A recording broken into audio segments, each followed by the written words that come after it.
Dans le programme de Benoît Hamon, il y a une disposition qui est que, à la demande de 1% du corps électoral, une loi votée par le Parlement pourrait être suspendue pendant 1 an et soumise à référendum. Alors, il y a 44 millions d'électeurs en France, 1% ça fait 440 000 personnes.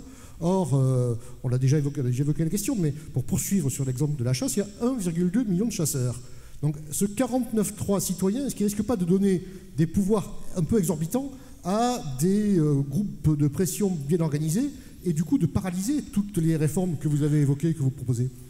Si j'ajoute France Nature Environnement, le WWF, Greenpeace et l'ensemble des associations extrêmement actives dans le champ de l'environnement, ça fait plus que les chasseurs. Oui, mais il en suffit de 440 000 pour bloquer une loi. Oui, mais ce que je veux dire, c'est qu'il ne s'agit pas que 450 000 personnes se mettent d'accord sur une proposition de loi pour qu'elle devienne la loi commune.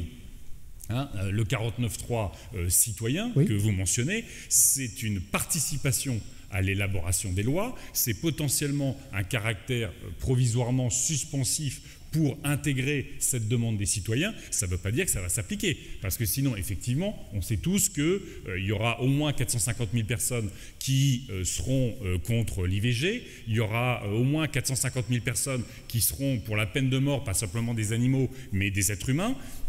Et donc, effectivement, on peut. Mais attention, n'ayons pas peur non plus de tout ce qui se fait à travers la participation citoyenne. Les exemples qu'on constate en Italie, en Suisse et ailleurs vont souvent d'ailleurs dans le sens de l'environnement. Quand on regarde les budgets, y compris si je décline un peu cette participation citoyenne, quand on regarde ce qui se passe dans les budgets participatifs des communes, c'est souvent très écolo. C'est ceux qui s'engagent, c'est ceux qui ont envie de s'investir qui sont partie prenante de ce type d'initiative.